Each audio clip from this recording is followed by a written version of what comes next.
tout le monde, c'est Scoyat et Nicolas. Et on se retrouve aujourd'hui pour la deuxième journée du Festival international du film de La Rochelle. Comme hier, il fait un temps absolument magnifique. Ouais. On a hâte que le temps change, que ce soit un peu plus clément. Parce que bon, les queues sont parfois à l'extérieur. Voilà. Du coup, on espère qu'on va voir des bons films aujourd'hui. Et on vous fera nos retours sur quelques éléments, évidemment pas sur tout ce qu'on va voir. Et oui, voilà. Car ceci est un vlog. Voilà, et on va s'y mettre tout de suite. Allez, ciao. Ciao. Bon voilà, on sort de Happy End, le dernier film de Michael Haneke. Voilà. C'est son premier pour lui. C'est mon premier Haneke. Bon, c'était peut-être pas forcément une bonne idée de commencer par celui-ci. Clairement pas. J'irais pas jusqu'à dire que le film est mauvais, loin de là, mais c'est bon, je sais pas. Non, mais je suis assez d'accord, c'est pas évident d'en parler.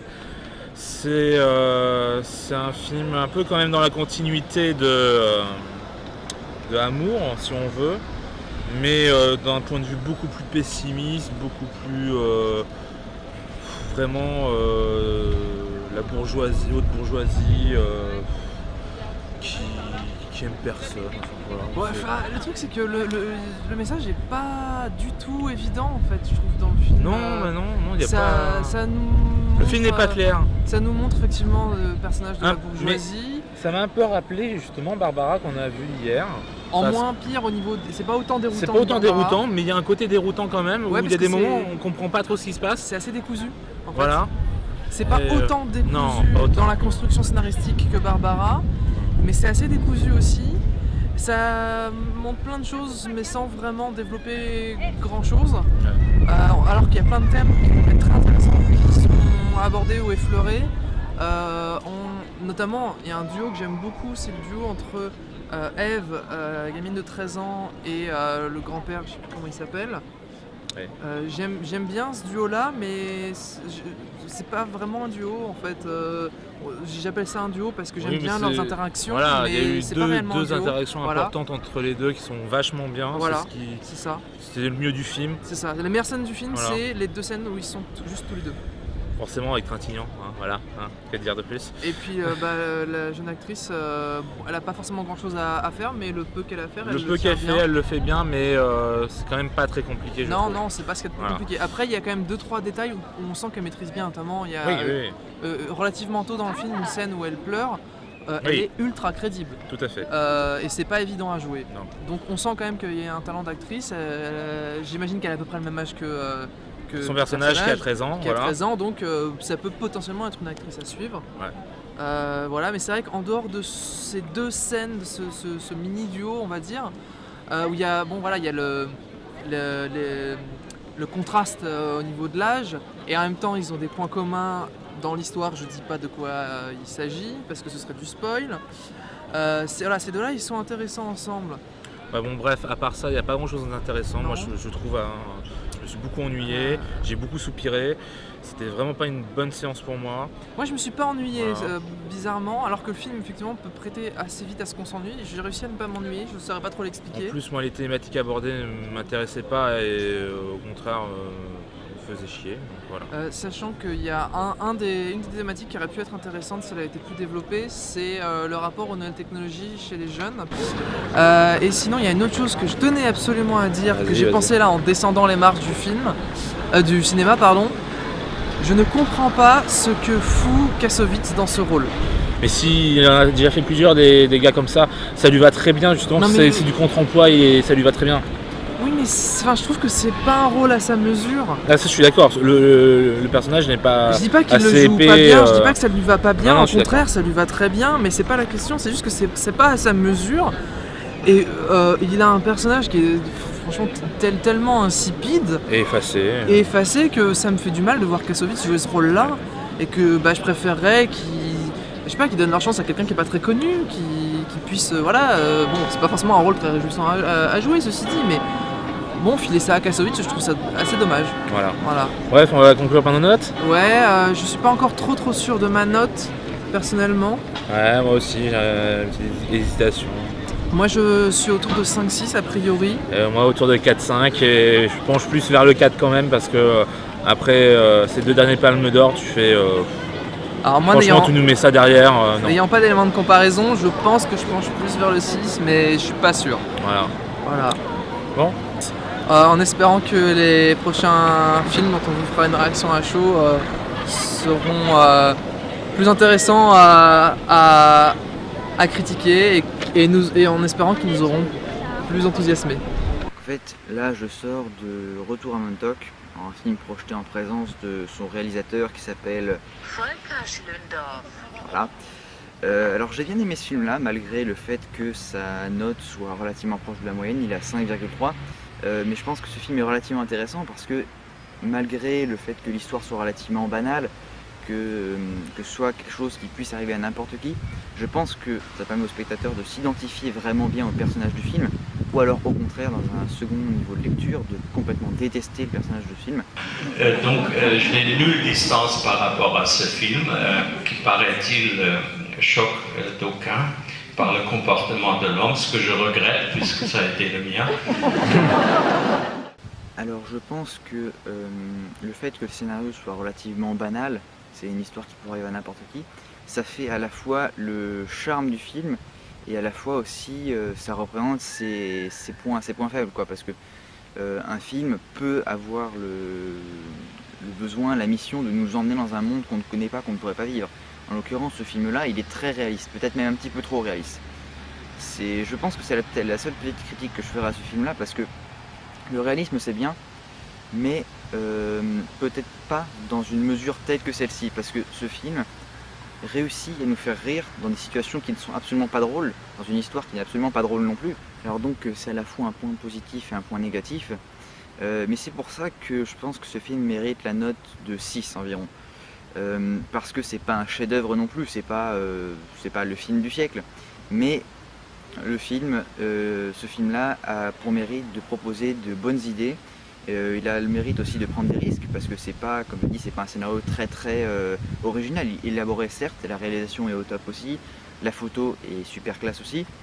Le film est agréable à regarder, agréable à écouter, à suivre, à comprendre. Mais le problème qu'il y a, c'est que le scénario peut être considéré comme étant peut-être trop banal. Ça peut effectivement desservir le film et ça peut peut-être couper l'envie à des gens qui voient le film de continuer à le suivre. Peut-être justement parce que ces gens pourraient avoir envie de s'évader. Alors moi c'est pas mon cas, c'est vrai que de ce côté-là, moi le film m'y a plu. Et de mon côté, personnellement, je pense que ce scénario-là, le scénario du film, sert le film au contraire et il m'a donné envie de le voir. Bon, alors, là je sors tout juste de ma dernière séance de la journée, à savoir Nostalgia de Tarkovsky. Et je dois dire que se prévoir un petit Tarkovsky à 22h en ayant dormi que 4 heures, c'était une très mauvaise décision. Je me suis endormi, voilà, j'en suis pas très fier, mais bon, on va dire que j'avais des circonstances atténuantes. Bref, c'est pas de ça dont je vais vous parler. Aujourd'hui, j'ai vu 3 Hitchcock.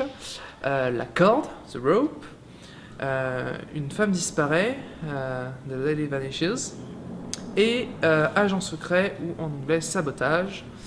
Donc La corde, c'est un film qui est adapté d'une pièce de théâtre, et ça se sent un peu dans la réalisation, puisque le film est un long faux plan séquence. Donc ça évoque un peu le côté pièce de théâtre, sans que ce soit non plus une imitation bête et méchante de ce qu'est le théâtre, puisque quand même la caméra est sur scène et se déplace sur la scène, dans la scène. Donc voilà, et je dois dire que La corde est un film très bien ficelé.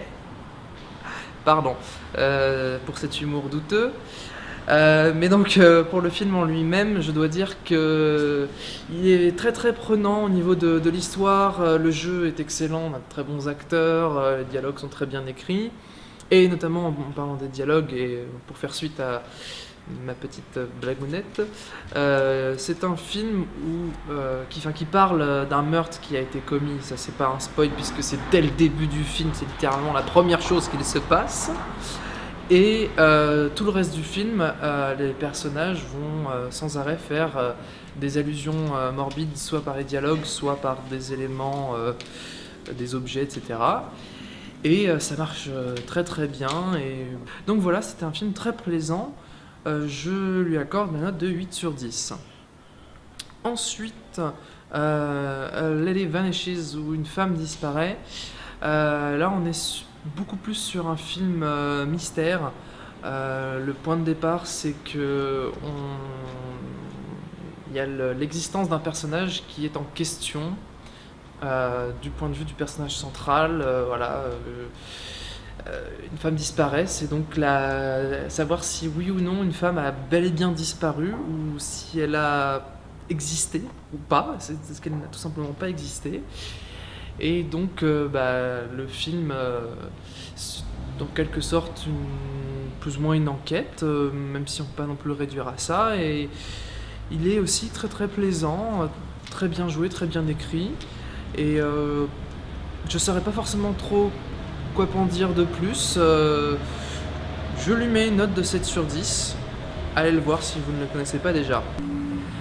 Et alors on termine avec le moins bon, malheureusement. Ça m'a fait beaucoup de mal, mais j'ai dû me résoudre à mettre un 4 sur 10 à un film de Hitchcock. Agent secret, ou en anglais Sabotage. Je dirais que à peu près la première moitié est plutôt bien, pas folle non plus, j'étais pas hyper emballé dès le début, mais c'est surtout à partir d'un certain point qui devrait, pour moi, être presque la fin en fait.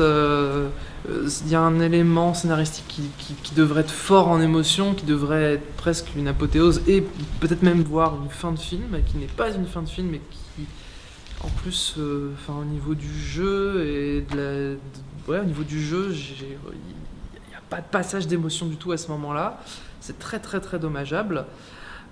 Et du coup, tout ce qui s'ensuit, c'est assez insipide et inintéressant, selon moi en tout cas. Et à partir d'à peu près ce milieu 2/3 de film, j'ai complètement décroché. Et du coup, je me suis fait chier pendant toute la fin, quoi. Voilà. Est-ce qu'il y a, dis-moi, sur Hitchcock, qu'est-ce que tu peux nous dire plus globalement? Merci. Hitchcock est un très grand réalisateur. Et là, les deux derniers dont j'ai parlé, c'est sa période britannique, alors qu'il est principalement connu pour sa période états-unienne. Et à vrai dire, le meilleur des trois, selon moi aujourd'hui, c'est celui qui est de sa période états-unienne et en couleur. Les deux de la période britannique sont en noir et blanc, même si Lady Vanishes, une femme disparaît, était quand même aussi très plaisant. Il a également fait des films muets qui sont programmés au FIFLR, enfin pas tous, mais il y a une sélection qui a été faite.